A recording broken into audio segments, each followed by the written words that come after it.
performing. Right. All right.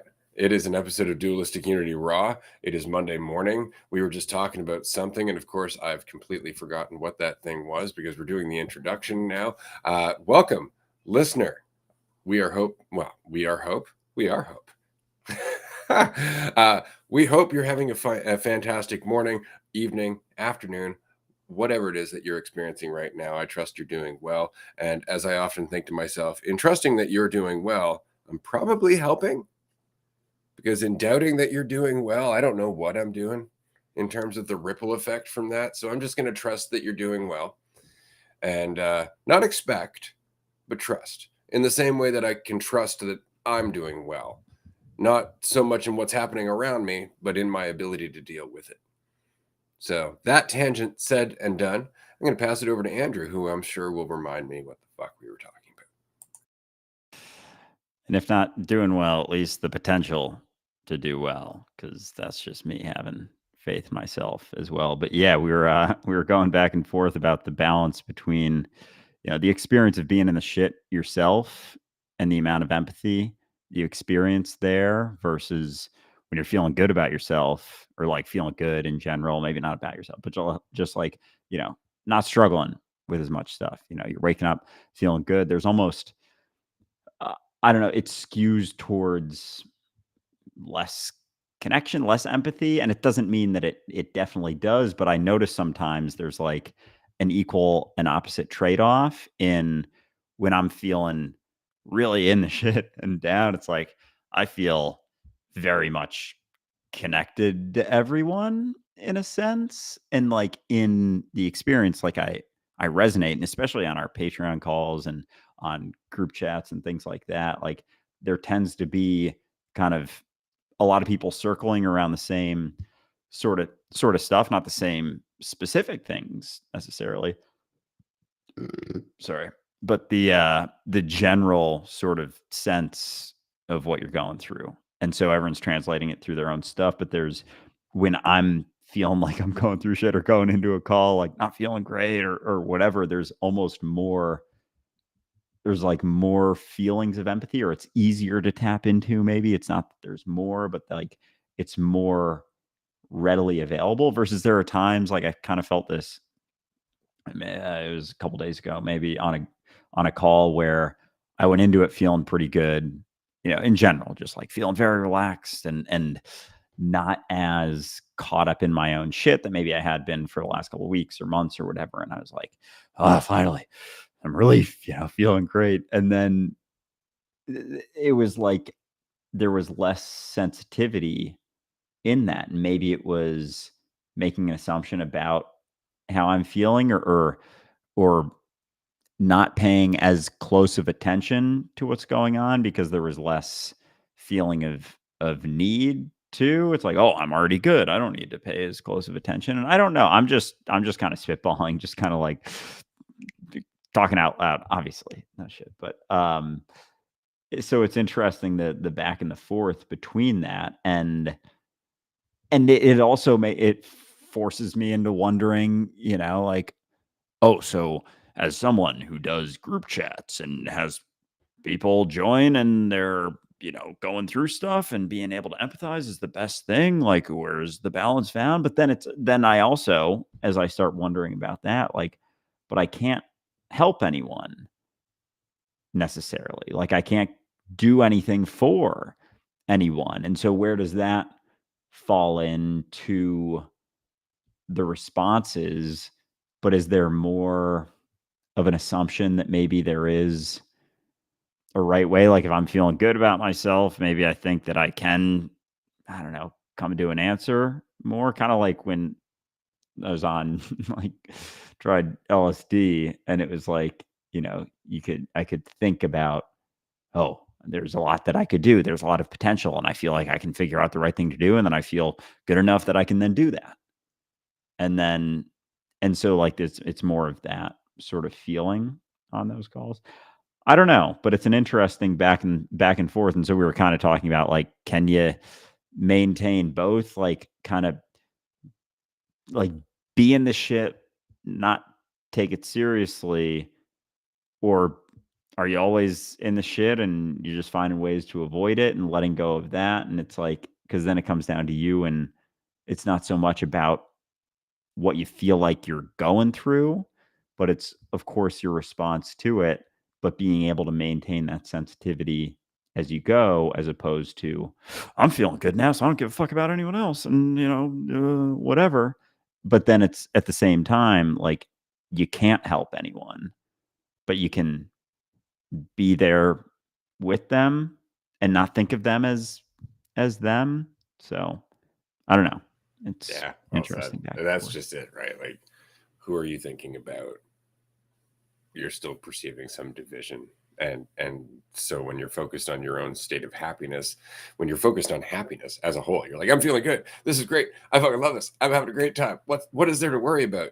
You're completely disregarding all the other stuff that you could be feeling right now, because generally you're trying to get out of those feelings.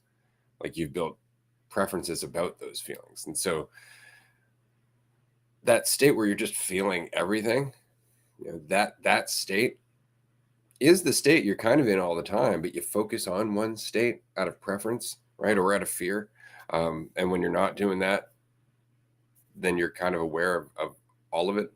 Like, you can switch gears real fast. You could be feeling great. You could be having a day where you're not thinking about yourself, where everything's going just nice and simple and easy, or at least you're not getting ruffled by anything. And then you could meet somebody who's going through the shit and immediately know what it's like to go through the shit. Like, it can immediately trigger you. Like, you can immediately have that part of you that's like, yep. It's just that we spend so long trying to get away from that we almost don't want to look at it when we're not there. Right? Once we get to that place where we're not suffering, we don't really want to see suffering.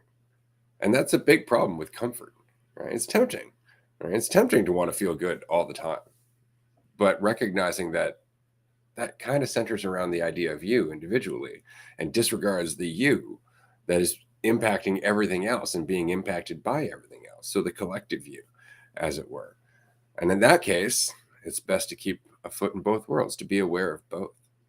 And that's just a product of maturity and time. Again, being able to feel without labeling that feeling, without preferring a certain feeling, without responding to that feeling immediately out of fear or need, to just feel. And in that, as you stop responding to those feelings, reacting to those feelings, trying to run away from those feelings, you get your stride. You actually start to feel like you're getting the hang of living. Not of living in terms of running away and running towards something, not in living in terms of getting better at the carrot and stick, but living in terms of not needing them, of not having a preferred feeling, not having a preferred outcome. And there, you're in reality with everyone, because most of what we're suffering through are preferred feelings and preferred outcomes. It's our resistance. Right? So when you start seeing that it's not actually about ever getting to a feeling, but our resistance to being feeling as a whole, you start to empathize with people in a different way. But it is going back and forth, like, wow, I'm feeling really good. And it's because I'm not thinking about myself. Oh, because then all of a sudden somebody comes over and you're low vibration. It's like, there's that dividing line that's going to plunge you back towards fucking selfishness and ruin the feeling that you're in anyway. Whereas you could just abandon that feeling, connect, and then find more of that feeling, of a different feeling, more feeling, in fact, on the other side of that connection. But it's never through chasing our preferences. Because that's not freedom. Like, if you're like the low vibe stuff or the comfort, avoiding looking at discomfort or suffering, like, that's predicated based upon maintaining my situation as it is, which is a prison. It's like, as long as I keep and don't venture into that, or don't see that, or don't see that, or don't go through this, or don't feel that, or don't come across someone who's feeling that. Like, the whole low vibe thing is so fucking absurd. Like, it's so brutal to think like, oh, I don't, it's so fucking, it's so fearful. Like, it's so rooted in fear. Like, obviously. Yeah. Like, oh, I don't hang out with low vibe people. It's like, I can maintain how I'm feeling as long as I have this fucking laundry list of shit. As long as this doesn't happen, as long as this person doesn't talk to me, as long as I don't go through this, as long as I don't get triggered by this. It's like, what the fuck is that? Like, what the fuck kind of experience is that? That's going to be another prison. Like, and then it comes with the assumption, like, as long as I don't feel certain feelings. And then immediately, as soon as you feel those things, it's like, you're an addict who's got to get another hit of your thinking, of the drug of thinking about yourself, and just do it the right way. Just do it positively. Just avoid those low vibe people. Just don't look at this. Don't look at that. Like oh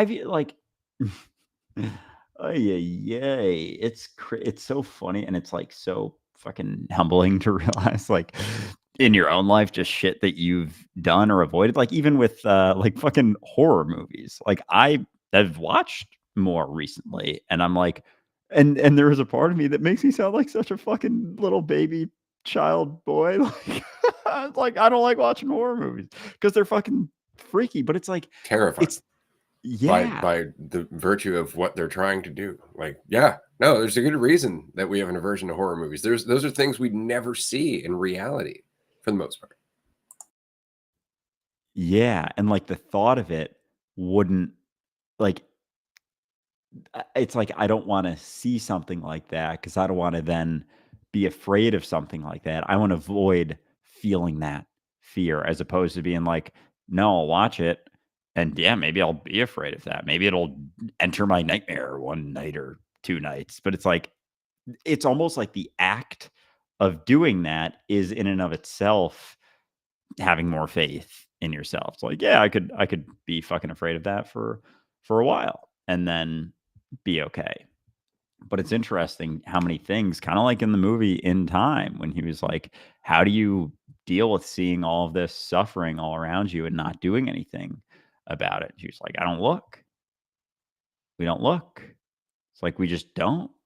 It's just, yeah, I'm gonna avoid. It's like, oh, they're, you know, homeless people are setting up camp around here. We got to move them somewhere else. Like, why is that? Like, if you're, it's like, why are there people who need that? And there's immediately all of the thoughts of like, oh, well, it's just a part of society. It's just the way things are. It's just blah blah blah blah blah blah blah, and just immediate. That's the answer. That's why it's the case, as opposed to, maybe I just don't know why this is the case. Maybe there are some things we haven't considered. Maybe there isn't an immediate answer that can make me feel good or better about this. And that's so much of what we're dealing with in the world. It's like people think they're sure of things that they're not. They think they have answers to things they don't. And so even just saying that, someone's like, okay, so that's not the answer. Then what's your answer? It's like, no, it's not. Maybe it's not having an answer. Maybe it's just being willing to look without immediately assuming an answer. But like we were talking about yesterday, needing an answer is a component of the mentality, the overarching mentality right now. So it's hard to have a back and forth if maybe one of the quote unquote answers is not coming to an answer so quickly.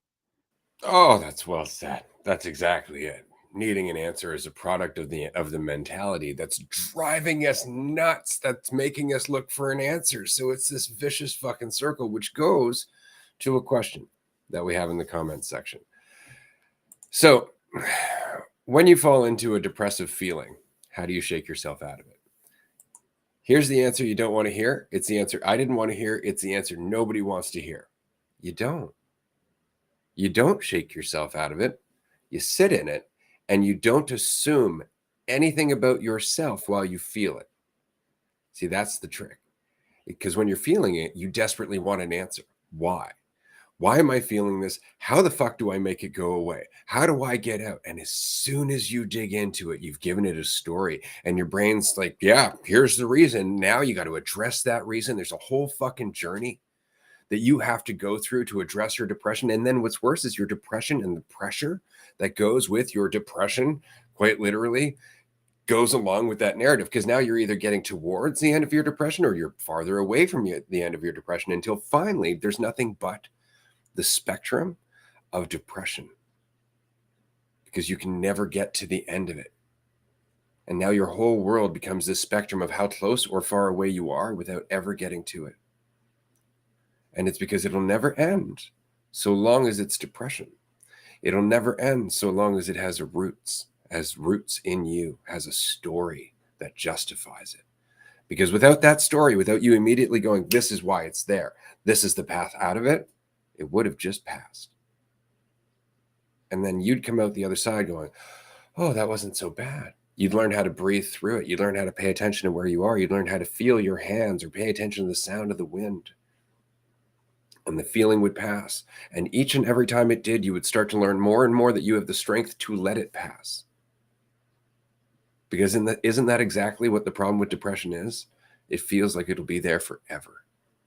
It feels like it'll never go away and that you're not strong enough to deal with it because you keep getting lost in it. You keep reinforcing it. So you keep giving it your strength and then wondering why it's so strong. And so the answer is to just let it pass. Don't assume it means anything about you. And I know how hard that is because we have a lifetime of habitual self-involvement. We think everything's about us. This feeling's got to define me in some way. What if it's part of a larger feeling? What if it's part of a larger lesson? What if this is something that must happen and isn't something wrong at all? Just because it's unpleasant doesn't mean it shouldn't be happening. Oh man. And there's been that was very well said. I've never really because like and that's been a like an interesting one for me because I've never felt like I've gone through plenty of fucked up shit in my head, like for extended periods of time, but I've never thought that I, went through depression necessarily. But there was definitely, and so, but like there have been plenty of times, and even more recently, like I almost have such a hesitation of like saying that I'm going through something maybe that it isn't, and, like, maybe I've just never gotten or fought it or whatever to be in a spot that most people would consider depression, but it sounds like it's almost, it's just a sliding scale at all times, and so if it is, like, oh gosh, so even and it makes me wonder just in general, I'm kind of bouncing around a little bit here, but with any feeling, like you think about the root, the initial thought that fluttered on by, and how fascinatingly powerful we are to like hear a certain thought or a certain perspective and then pick it out and fight it and fight it and fight it and fight it. And yes, maybe it's a culmination of a number of experiences, number of assumptions, and then it becomes a narrative and a story that you just assume to be the truth, and then, as you said, it becomes the scale of depression because you make the assumption, and then it starts to become like, I'm depressed, I'm a depressed person, and then there's like another layer of things that then you try and reinforce that, or your brain tries to reinforce that. It's like, that's how you see yourself. Let's make sure we know that's true. And so, like, do you think, and I don't want to make it seem like you're either in it or you're out of it, because I think like a lot of things, it's a spectrum, like with schizophrenia, like we were talking about, like everyone's on the spectrum of schizophrenia, just like how seriously you take that stuff. And I've certainly had some feelings in the last couple months where I straight up could have probably been diagnosed as a schizophrenic.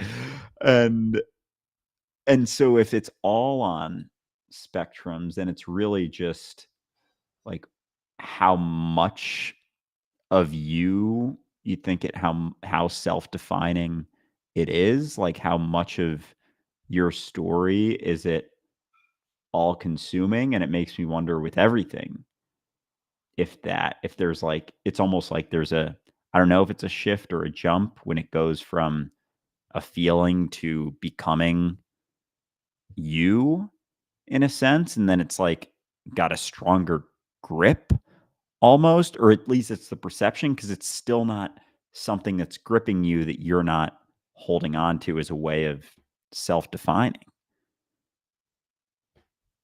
It's interesting because our resistance really comes down to how committed we are to our idea of ourselves being reality. That's what causes our fragility. That's what causes us to react. Because otherwise, we're just like, oh, wow, that totally took away what I thought I was, and we just let it go.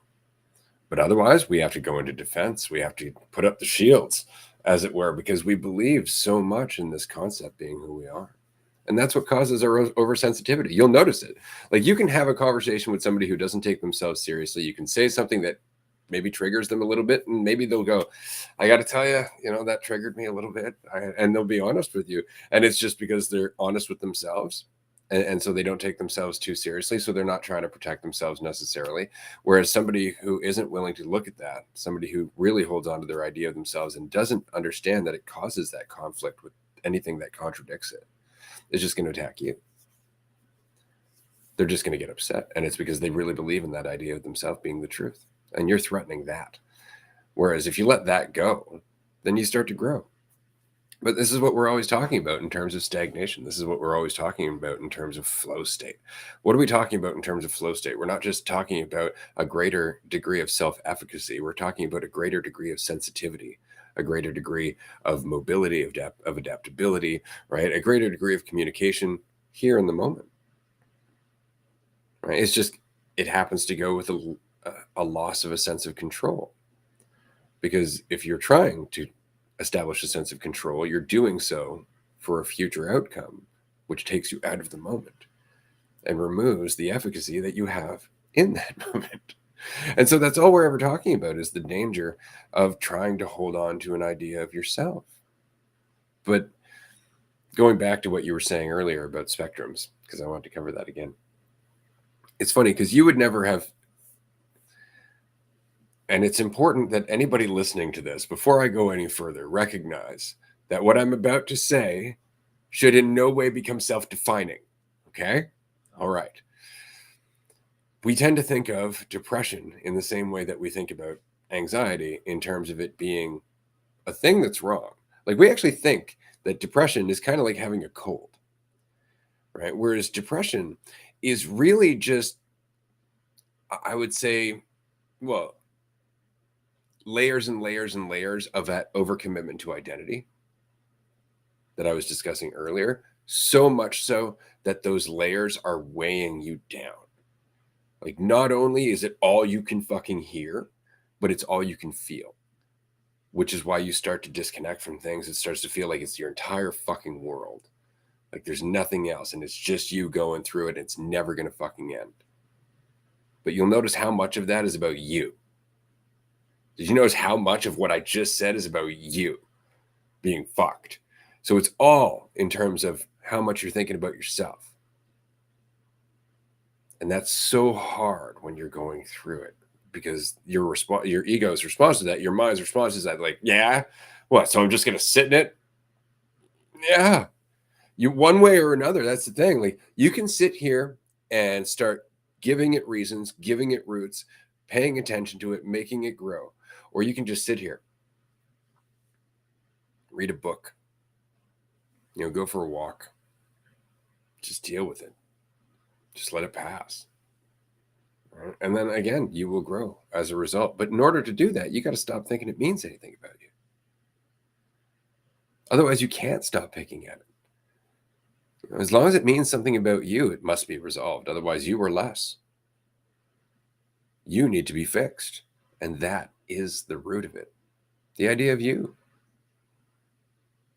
It's so goddamn tempting to want to think about yourself, especially when you're feeling something you would prefer not to. But this goes into everything. So I guess the point I was trying to make here is that we're all on the spectrum of depression, but it really just comes down to how seriously we take ourselves. Because if you take the word depression and you just break it down, it's pressure. It's pressure. When something is depressed, it's something that's being pushed down, right? It's pressure, and it's pressure we put on ourselves. It's the constant litany of self-judgment that goes through our head. The constant litany of, this is me, this is my value, this is where I fit in, this is what people think of me, this is my future, this is where I come from, this is all I'm ever going to be able to do, this is all I'm ever going to amount to. All of that shit just going through all the fucking time. That's a lot of fucking pressure. And then what's worse is we tell ourselves there's something wrong. Just adds to the pressure. But it's through peeling it apart. And by peeling it apart, I mean just sitting through it. And every time your mind's like, it's because of this, you go, I don't know that. And what's funny is every time you do that, you're like picking one of those roots out of the fucking ground. Because you're not justifying the feeling. You're not holding on to it. You're not maintaining it fucking here in your attention because it must be resolved. You're admitting you don't even know why it's happening or that you can't handle it. You're getting rid of the narrative one bit at a time. And as you do, you're left with what is. And then what is changes, as it always does. That was something I really liked on the podcast with Daisy and Sophie, their podcast Life Unpotted, that you were talking about, because you guys were going back and forth. Yeah, shout out that episode. Go check it out. Great one. Yeah. You guys were talking about just feeling certain feelings and them coming from, you know, something in your past. It's like, oh, this feeling that I'm feeling, it's from this situation, and I'm dealing with my past. I'm dealing with parts of my story. And the way you were talking about it was like that it's not so much about overcoming a story. It's like that's immediately what your mind's going to do, is come up with an assumption about where that feeling is coming from, which gives you the illusion of it being some situation in the past that you have to face and deal with, that distracts you from, no, it's just something I'm feeling right now, and I'm coming up with a story that reinforces or like causes me to think that it means something about me because it came from this, and it's something to overcome. And even thinking about the feelings maybe that you feel, like I have previous situations when I feel, embarrassed or concerned or worried. It's like or shame or something. Like there's certain situations, like there's a handful that kind of I habitually go back to, and it's like, oh, that's where that comes from. That situation right there, because that was like the deepest I felt. And it's funny because, and this is something, I don't know if I've brought this one up before, but it happened in high school. It was a situation, and it's funny talking about, like, it's not about the story, that like it's not something that you're overcoming or whatever, but like it's something that you're just dealing with right now. And as it comes up, it's like you can. It's not like you're refacing the situation, but you're seeing that you don't have to, like, there wasn't something wrong with feeling those feelings. Like, it's okay to feel those feelings. So I had a situation, and it was weird. I was probably a little bit high, but on a walk the other day, and I kind of like started, I don't know what got me there, but was like back in that situation and remembered, like, leading up to that situation. It was in a history class, and it was my senior year of high school. And I was like, probably like most well-spoken, smartest kid in the class, just in terms of grades, in terms of like, and so there was another class, same thing. And again, just my egotistical assumptions there, but like there was a debate we did against, it was like against another class that was the same class, just different group of people. And going in to the debate, I had this assumption that, like, yeah, maybe I glazed over the what we were doing, but that there was going to be opening statements and then rebuttals. And it was a debate, and I was on like the rebuttals side. And so I'm like, I remember meeting up with my buddy beforehand and walking over to the area we were doing it, um, in the high school, and like being just like really relaxed, really confident going into it. Like he had a bunch of notes, and I don't think I even had notes. I was just like, yeah, I'm good. Cause like it was a class that was like open dialogue, and I was always just like very good on my feet thinking about stuff. And like I had built up a confidence there where it was like strong to the point that, like, if I fucked up, like, I didn't give a shit almost. Like, I was okay stepping into any situation. And it's funny because I've totally forgotten because of this fucking. And again, this is my assumption, but like I don't know. I'm glad this came up today because so I went into that situation like confident as hell, like really confident. I get there like right before it starts. It's like everyone's got to give an opening statement for their from their perspective, and I immediately was like, oh my god. I thought I was just like so I was kind of prepared for rebuttals. And so I had thought about, the points they'll probably bring up and have rebuttals. And so I tried to, because I was still pretty good at like on my feet, I tried to contort my rebuttals into opening statements like on the spot and just didn't work. And I basically like totally froze up. And the kids on the other side were like, this isn't rebuttal time. This isn't rebuttal time. Cause they could tell that I was like, assuming blah blah blah, blah blah blah, and they're like, "This is opening statement," and they were just like yelling shit across, and they were fucking got a lot of dicks, but like it hit me, and so I was, it was just like the deepest feeling of embarrassment, shame, but a part of that was like I went in fucking confident, probably cocky going into it, like I felt like I was the smart, like I was because not everyone did the debate. It was just a couple kids on each side. And it was like I remember after there was like a break in between. And I don't even remember. I feel like the rest of it, I was like, had blacked out practically because I think we finished off and like I still said stuff and did stuff. But immediately there was like my confidence just dropped. And then that's something that's like every time those feelings come up, it's like it's that situation right there. And I remember afterwards just feeling like I couldn't even like I didn't even know which way was up. Like I felt it lasted for a while to the point that it's lasted like since then in a sense and has definitely reinforced just like a fear of because there was like we had like a small crowd there, nothing like crazy, but it was in front of a lot of people, and I didn't even have a thought. I don't remember having a thought beforehand of like being worried about doing something like that. And ever since then, it's kind of like I've done, public speaking stuff in the past, but every time leading up to it, it's like a lot of nerves. And it's gotten better, the more I talk and do shit, like it definitely does. But like I just remember ever since then, I don't remember before then really having there would still be nerves, but it wasn't like the same sort of extreme.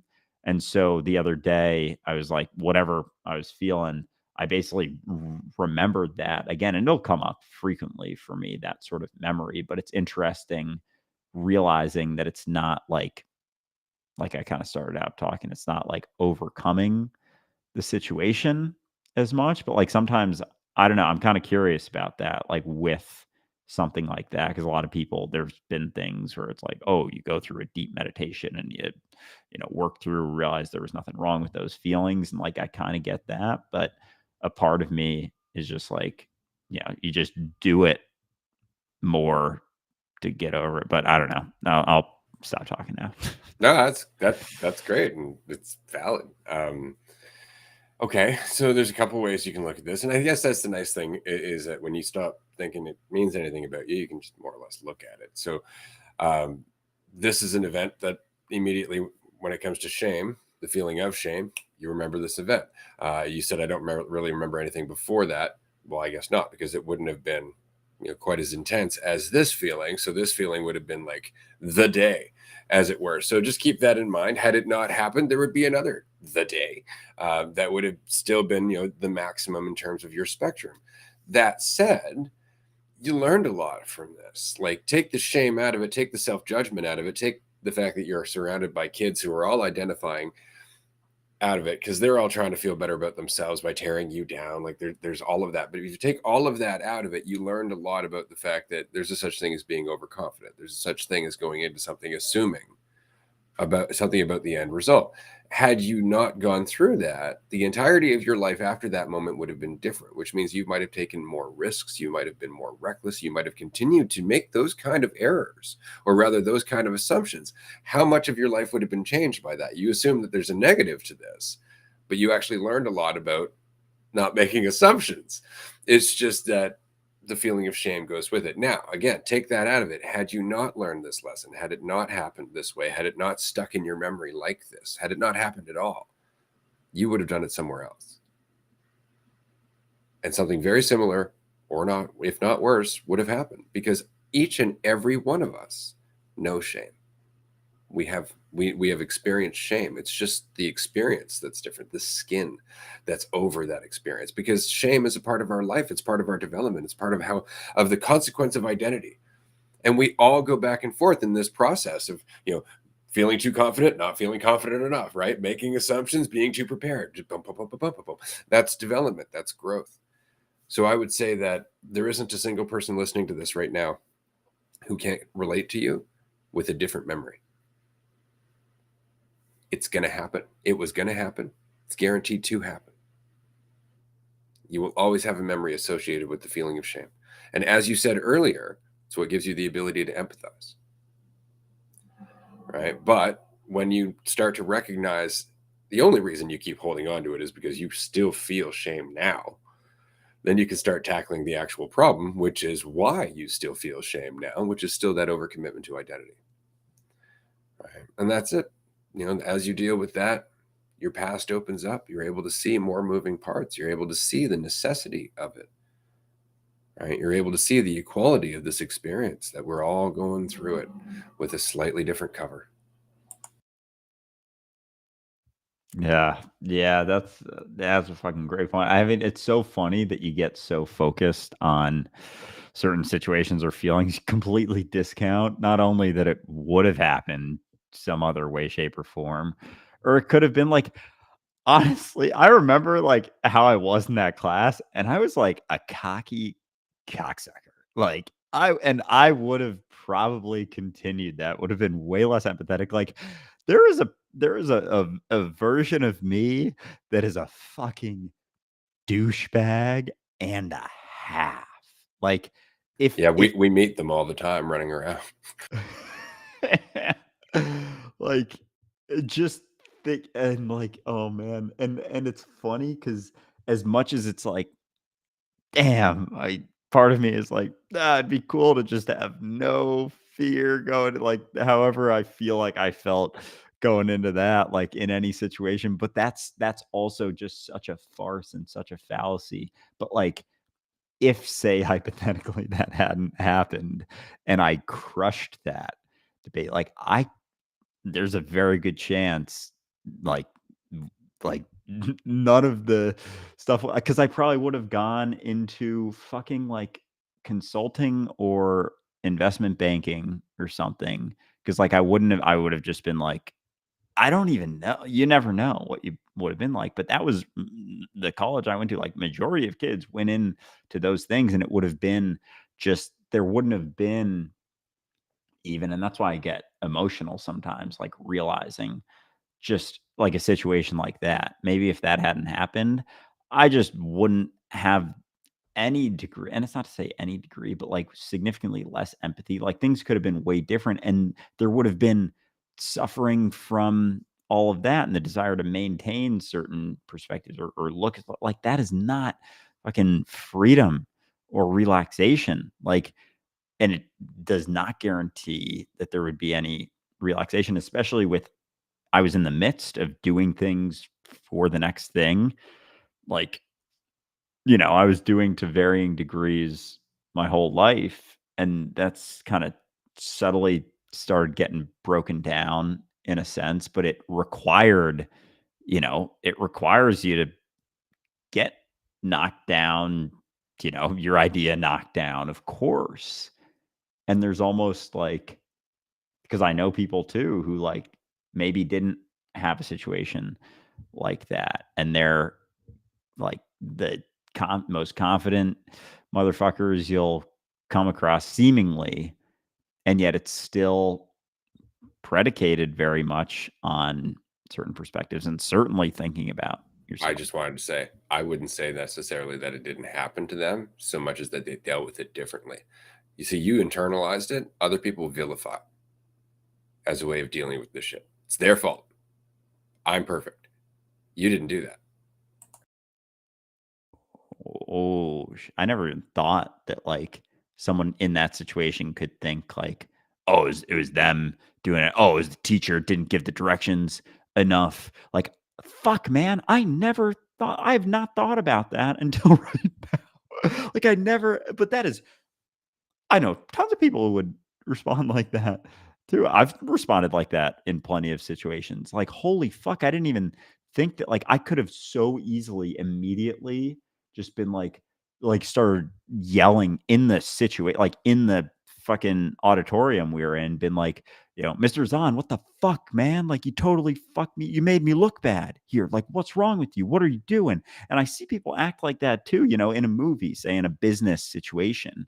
It's like anytime someone gets slightly embarrassed or knocked down, it isn't internalized at all. It's completely externalized, completely like you got to fight someone, you got to fire someone, you got to berate someone, you got to shit on someone. Like, fuck, I've never thought of that being a potential response. And it's almost like which side you teeter on because Because you're everyone not a does. douche.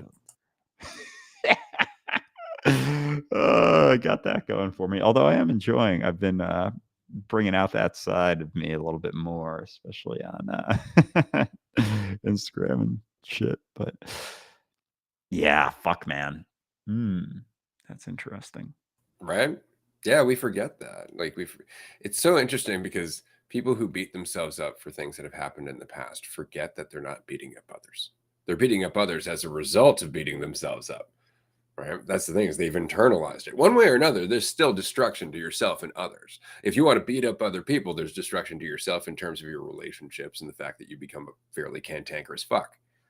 Right? Everybody else's fault. Everybody else isn't living up to my standard. You're judgmental as shit. And so that comes back and that hurts you one way or another. One way or another, if you are judging, if you are identifying, if you're casting blame, if you're doing all that shit, there is suffering, there is conflict, there are ripples. And we can't expect ourselves to know that as we grow up into identity, because we are growing up into the perception of division. That's what existence is. We grow up into the perception of division, and with any luck, we catch on that it's just a perception. And then comes the, I guess, the continuance of maturity after that, because with the acceptance of connection comes the acceptance of responsibility as the whole. Right? The importance of empathy. Things start to change. But so long as you are feeling divided and you're caught up in division, you must protect yourself. You're always in danger. And that's how we act. That's why we value competition so fucking highly in our society. It's like, and while I see how competition is healthy, we take it to a whole other extreme. Like, we don't play things unless there's a fucking trophy involved. Unless we're kids. Right? Then as kids, it's just working on our skills until we can get in the game for the trophy. Right? It's like, oh, Tommy's really good at baseball. We should put him on a team. It's like, why not just let Tommy play with his friends? Like, let him enjoy the game. It's like, well, it'll mean more. It'll teach him about teamwork. It's going to teach him about trying to get to an end result. That's what it's going to do. It's going to stop being play. It's going to start being work. And we forget that. And so, yeah, it's just, there's so much to all of this, but so much of it is just sitting in what we're feeling, recognizing that we're always trying to get away from our feeling, more or less. And it dictates a lot of what we do, dictates a lot of our choices. Whereas if we were to just sit in it, we would find that there is a lot less of a reason to try to escape. It's just that we run from it. It's kind of like being afraid of the dark. I don't know if anybody here remembers being afraid of the dark as a child. Probably still afraid of the dark on some level or another. If I took you out into the pitch dark forest, there'd be a part of you that'd be shit bricks. I have no doubt, because the dark is, the symbolism for the unknown. Right? I mean, that's the whole thing. But the more you run from the dark, the more you must sleep with a nightlight on, the scarier the dark seems. Right? Whereas when you just start sleeping in the dark, you're like, it's the same room. It's just dark. Right? So you're not thinking about all of the things that could be scary. You're not worried about all of this fiction, essentially. And that's the very same thing with sitting in the unknown. We keep trying to give ourselves the idea that we know what this is, why we're feeling it, how to solve it, where to go, what we should be feeling, and we just get in the way of what's actually happening, or what would be happening otherwise, which is growth, continued growth. And oddly enough, it's all in the name of trying to do better. Damn. And so, like, everything going on is kind of our response to the unknown. Like, a lot, like we were talking about yesterday, and I really enjoyed the spectrum of just everything being a product, that what we're going on whenever that was, yesterday, day before, about how everything's a product of a given mentality. And like one of those that, it's like tension to relaxation, thinking about yourself, not thinking about yourself, but how much it's also hold on. Like, this thing, I could see the thought slipping. What was the last thing you said with, and I was saying it's on that spectrum, a response to the unknown, there we go. I knew it'd come around. So with the unknown, like our response to that, like how much we see that it's like, this is unknown. I want to know it. I'm going to make a structure to know what's next. It's like, this is an infinite puddle of water. I'm going to make a tunnel for it to go through, so then I know where it's going to go. And yet it's just this sort of illusion that there is. And so it's the investment, because we're never going to know. And so it's just the investment in distracting ourselves from how little we know. And it's like this hollow thing that doesn't actually exist, that's just like a way to close our eyes, or veil things, and then veil things again and veil things again. It's like, I don't know, but I can at least be here to see what that is. But it's almost like we don't even want to think that we couldn't know. It's like we just want to entirely avoid that reality of the unknown, which is reality. So we just want to avoid reality and find ways to continue to avoid reality that's happening right now. And like everything that we're doing, like a kid playing, is happening in reality. Them playing it in order to become something, so that they're fucking more and this and that, is not in reality. It's trying to curate it into something. And there's going to be detrimental impacts to that, but we don't want to look at, oh, there's going to be detrimental impacts to distracting ourselves from what's actually going on, like, running down a path with your eyes closed versus your eyes open. That's really it. I want to take a moment and say thank you to everybody who's currently in the comments section watching this show live. We really appreciate you being here.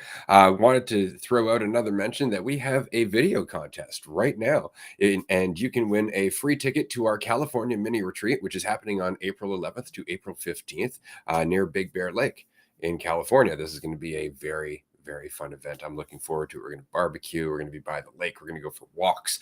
It's going to be a lot of fun. You can win a free ticket worth, I think, about $1,800 US. Includes all of your food and your substances for the week, or for the weekend that you're there. And all you have to do is create a video about what you've learned from Dualistic Unity, how Dualistic Unity has impacted your life.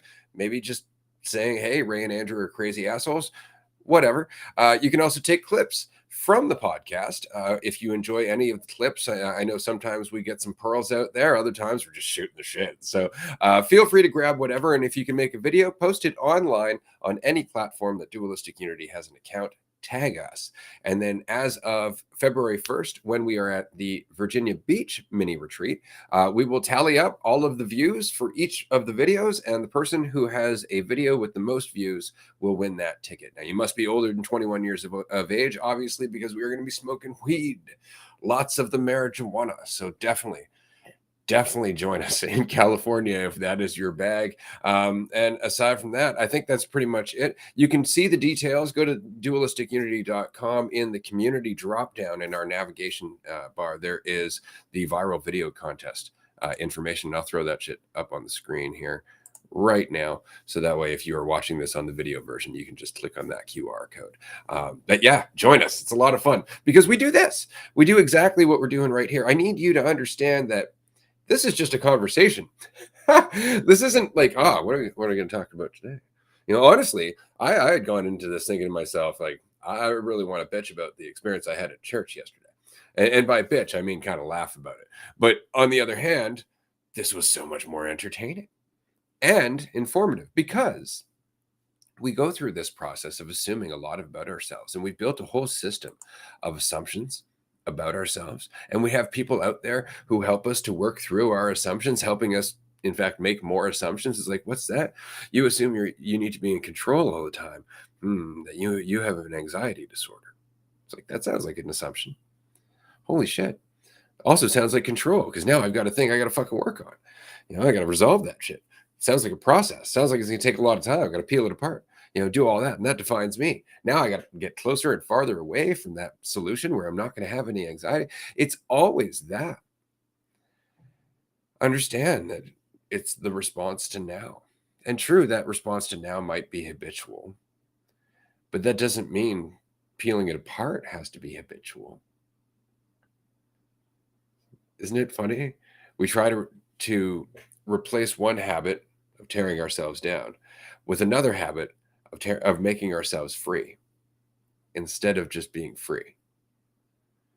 Because there's still a self to think about in that. There's still a journey to enlightenment, to freedom, to happiness, Andrew, to a place of unity and all of that stupid shit that my brain creates, as opposed to, oh, right, it's always just me now. It's always just now. It's always what it is. It's never what I think. And then you are just left with the experience, which is dope. Fucking A, dude. I'm still like, I'm realizing as you're talking how much I still, which I know it's habitual, whatever you want to call it. I'm not fucking judging myself for feeling this way, but like still kind of maintain an underlying assumption that I'm improving parts of myself, that I'm getting better at things, that and I guess it's like it's a balance because you can do stuff without it being self-defining. You can recognize that you're getting better at things or like, finding tactics, whatever. Like I was kind of talking about a couple days ago how it's like trying to do stuff poorly. It's still like, whatever, but it's at least something that I haven't even looked at for a while. I've been spending my whole life trying to do things well based on my assumption of what fucking well means. And so it's like cool to recognize that stuff. I know that me doing something better because I am more relaxed because I'm trying to do it poorly or whatever it doesn't make me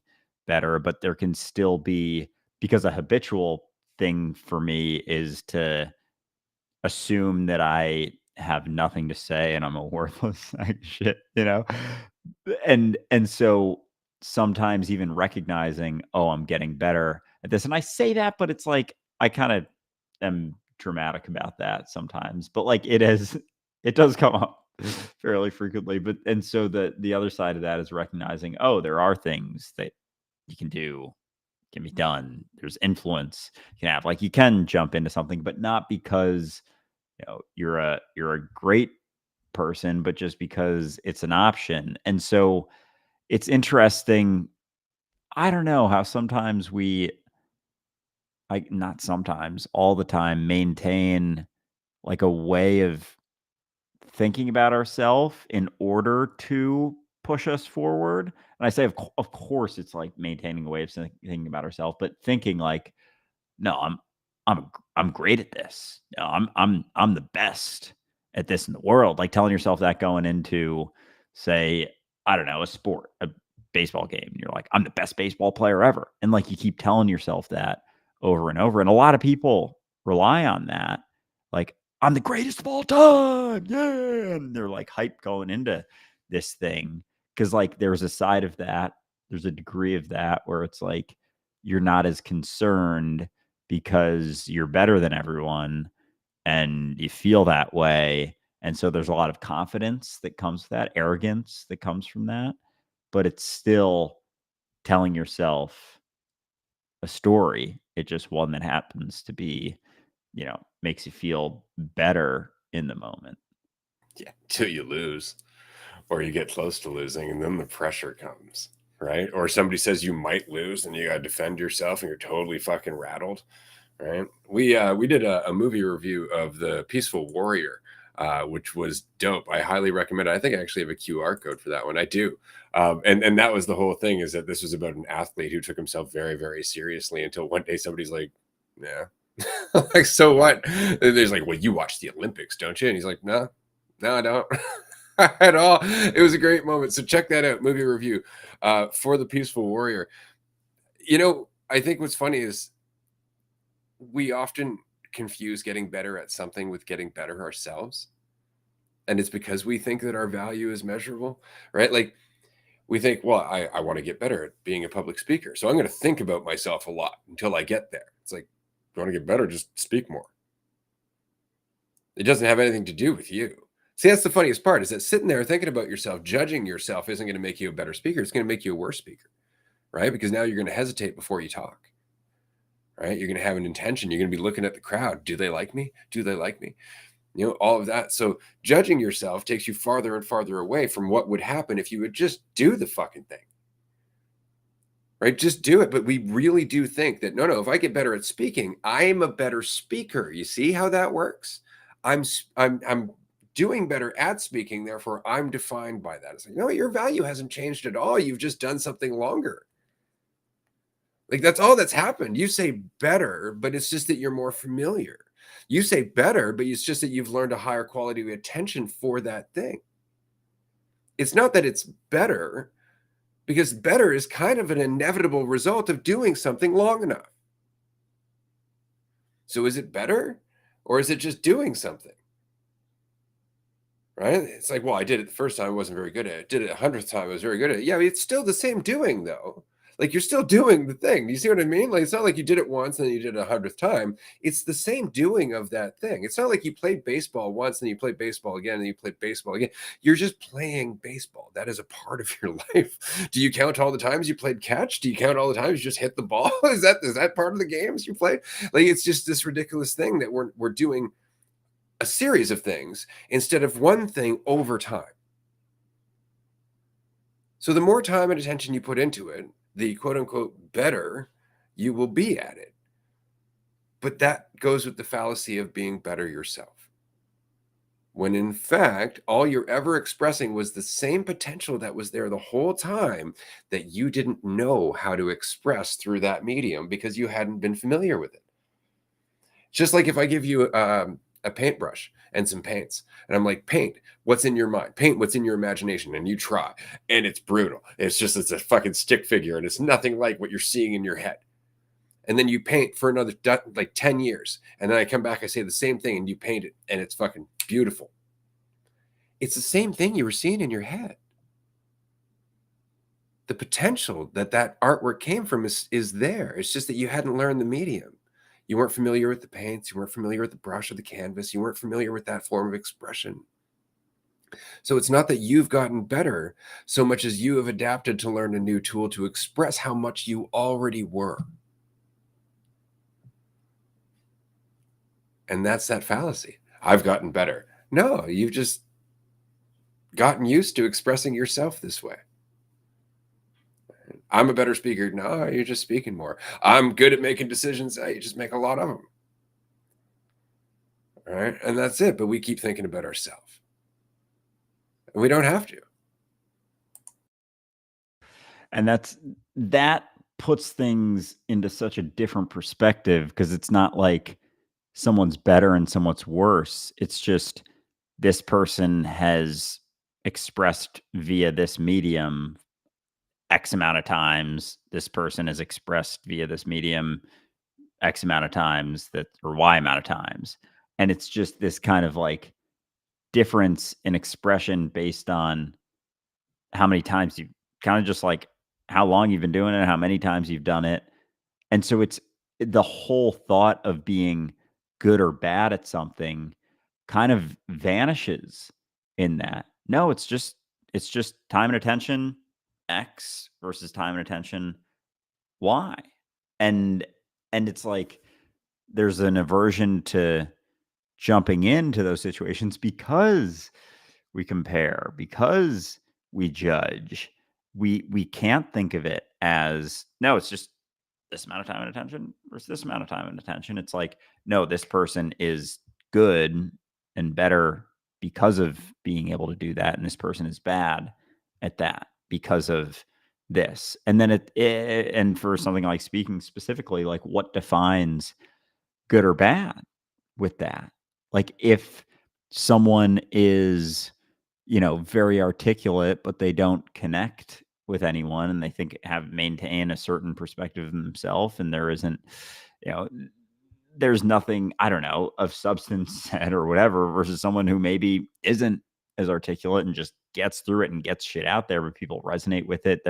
They pay closer attention because there is more variation, maybe more emotion in what's being said, as opposed to just this like clean cut robotic sort of response where it almost like half the people aren't at a point that they it's like they lose their attention more quickly. Like what defines that even? And it's variations. And so then all of these factors come in play, especially time and attention, but also how much you're thinking about yourself as being good at the thing, and how much you're defining yourself based on that. Because then there's less of an ability to connect. And maybe is there a literal less connection, the more you're thinking about yourself? There's less Or- attention.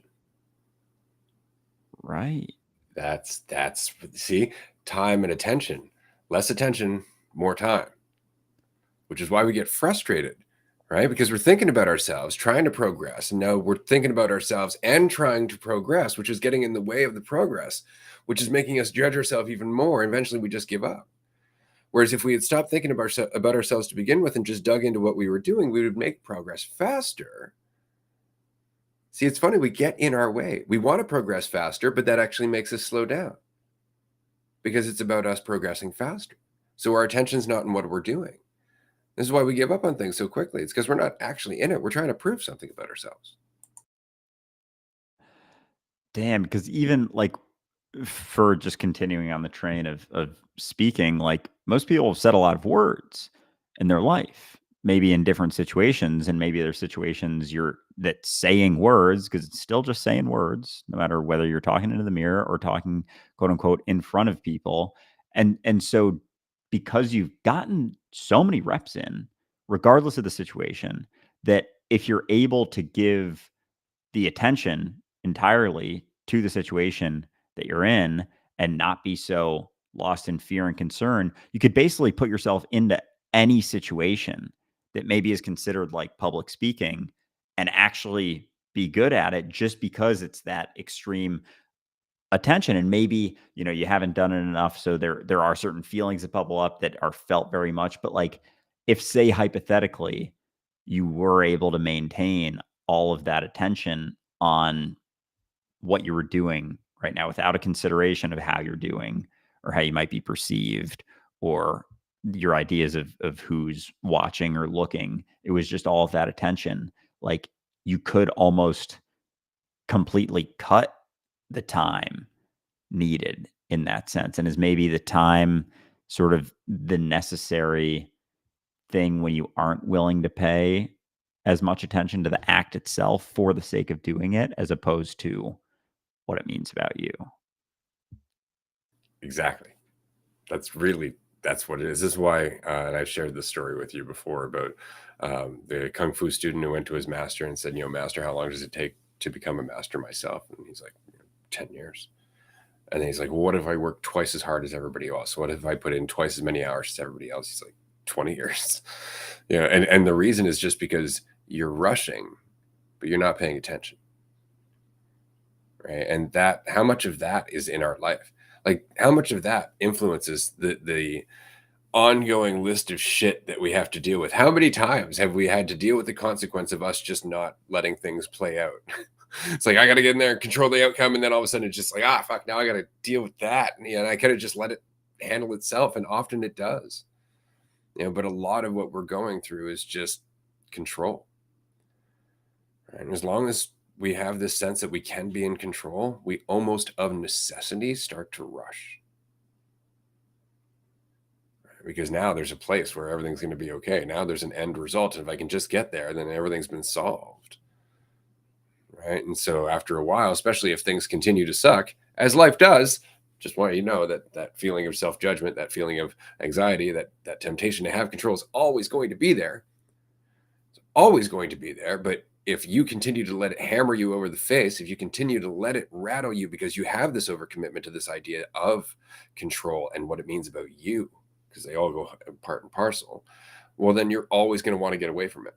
See, isn't that funny? Like the more we let it rattle us, the more we want to get away from it, which is what makes it rattle. It makes it rattle us that much more because now we're trying to run away.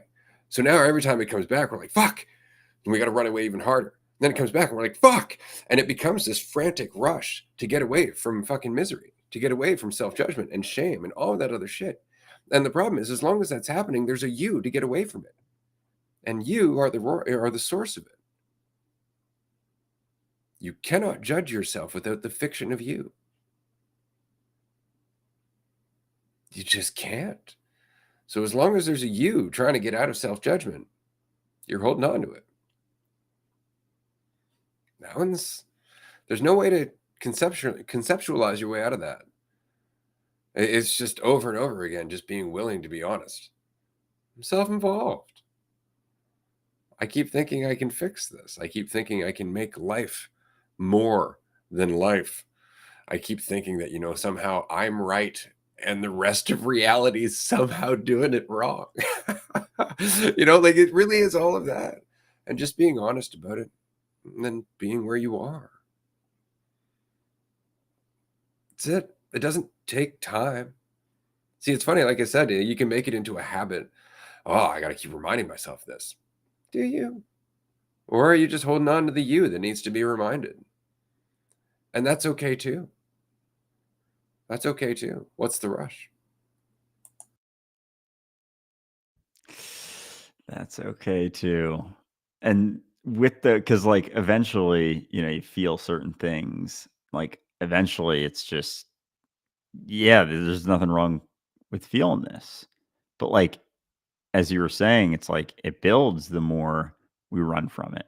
The more it's not just like, oh, it's fine. It's like every time, you think there's a fucking monster in your closet or something. And every time you think that it's there, it's like, I know it might be there. And you close the door really quick. And then it gets scarier and scarier by the day until you open the door up and look at it. And it's like, it was just a shadow and it's like a little bunny sitting on the ground because you kept not really being willing to look at it or sit in it. Because then it's almost like we can have this aversion to certain feelings, like with the example I was talking about earlier, like that feeling of embarrassment, that feeling of shame that I then tied to that.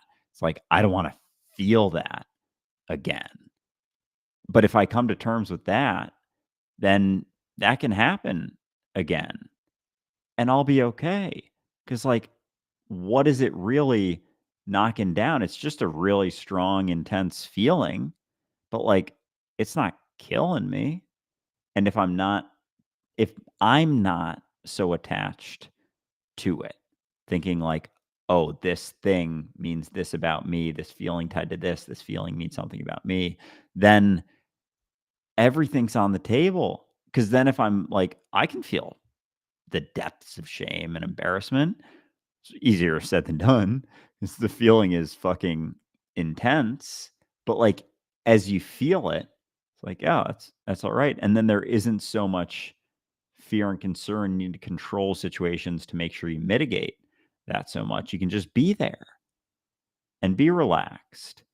And whatever happens plays out because it's almost like we will immediately tense up if we start to feel that, like if I forget what I'm saying, my initial response years ago, and like I wouldn't have been able to remember what I was saying because I would get so tense from it. And then aversion to that tension, aversion to that tension. And then it just like sucks you down.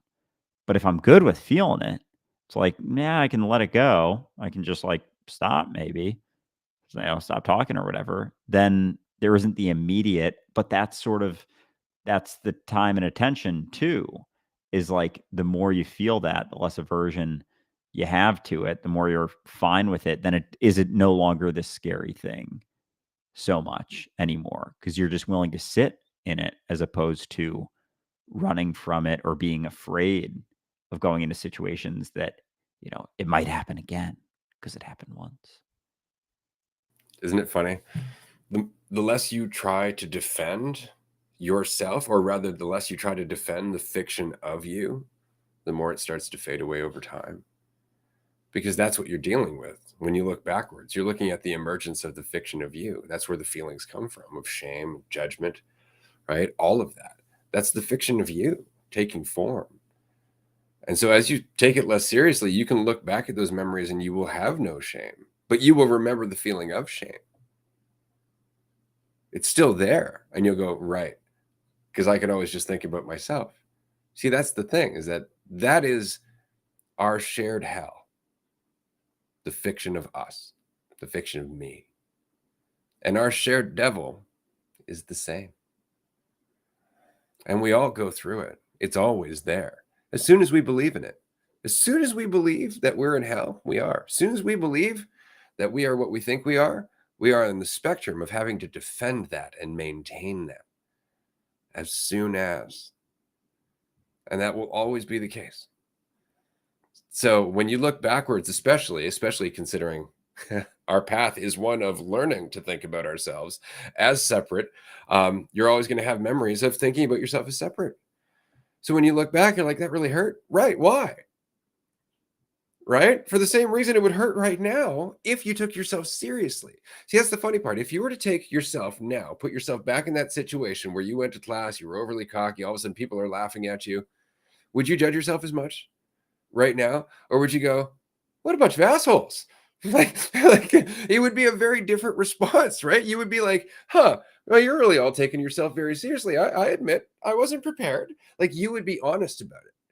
It would be a different experience, because now you're not in a position where you're trying to pass the class. You're not under all this pressure to perform or to act a certain way. The shame is gone. The self-judgment is gone. All of a sudden, the whole situation changes. You would deal with it differently. But how can you deal with it differently when you're just learning about thinking about yourself, when you're still perceiving everything as separate from you? So when we look back at those memories, it's important to remember, like, right, but if I was there now, I wouldn't play it that way. And because what have I learned? What's the difference? To not take myself so seriously, to not worry about being quote unquote wrong, to be okay with the acceptance, like, yeah, okay, I walked into this totally thinking I had this in the bag and then I didn't. And that's the thing, like, you can look back at some of our episodes and we've done exactly that. Like, yeah, we showed up thinking that we were going to talk about something, never happened. and that would be jarring in a certain state of mind. Could you imagine in your teenage years just jumping onto a podcast like this, not knowing what to talk about, fucking up here and there, and just not, like, trying to admit it to people? It'd be so hard. It'd be so hard. And why? Because you took yourself seriously. It's the only reason. As soon as you stop taking yourself seriously, you're like, why would that be hard? It's because you're not in danger and you're not taking yourself to be that fiction that can be in danger. It's funny. Oh, it's unreal. I'm trying to imagine like being fucking 15 or 16 and getting like, I can almost feel that, and the thought of getting on something, like, my heart would have been racing so fast. Like, I would have probably just, like, spent the episode throwing up, like, in the garbage, you know? If people were watching and it was like, "Oh my god, someone could clip this and they could post it there, and then they could, and then it would be, and then all this stuff," and then it was like, and I would just run with that, and I would get to the point that, like, basically the entire world would be laughing at me for the thing, because, like, it would have gone viral on the news. Like, it's all stemming from taking myself so goddamn seriously. And it's funny with the, fucking with that situation that I, talked about before, and that you were just talking about, like, I kinda I kinda totally discount how I was just prepared for the wrong thing. Like, I totally thought I totally didn't think I was gonna have to do an opening statement, then I had to do an opening statement that I just did not expect. Like, I fucking somehow that didn't really cross my mind, like, the Hard reality. to see things when you're focused on yourself.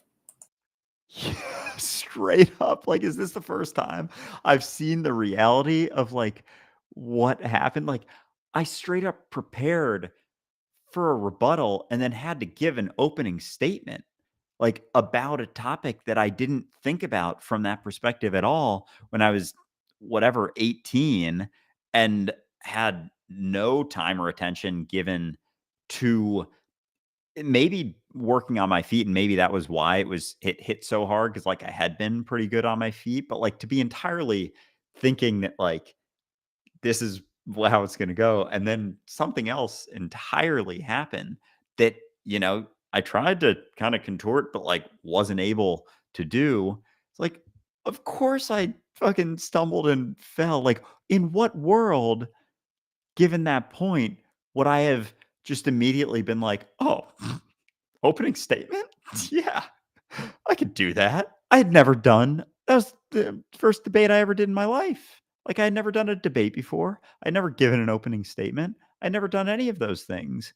And yet I had this assumption that, like, oh, it was embarrassing and it was shameful. It's like, what the fuck did I expect? Like, what the fuck kind of level did I think I was treating myself as if I had been in a million debates before and given, oh, I've done so many opening statements. I had never done an opening statement for anything before. And so there was a ton of lessons certainly learned in, like, pay more attention, one, to, like, the fucking directions, of what's going on. And there was probably a lot of that, like, oh, I'm good. Oh, this is gonna be dope. Oh, I'm gonna be able to show everyone how smart I am. And then, the other end, but a lot of it was me not paying as much attention to what's going on and having just a ridiculous bar set for myself, because it was like I was excited to, like, because I was like, "Yeah, I'm gonna hit that bar. Yeah, I'm the smartest kid in the class. Of course it's gonna play." And, like, how much that is, like, thinking about myself, and then so I wasn't even but this is the first time straight up that I'm like, "What the fuck else would have happened given the circumstance that I set up for myself going into that?" It's funny. Oh Yeah, god. when you get it. When you get the joke, it's fucking hilarious. When you don't, it sucks because you're beating yourself up, right? So we're gonna stop here. This has been the end of our episode. What a great fucking episode. I love how these just, happen on their own.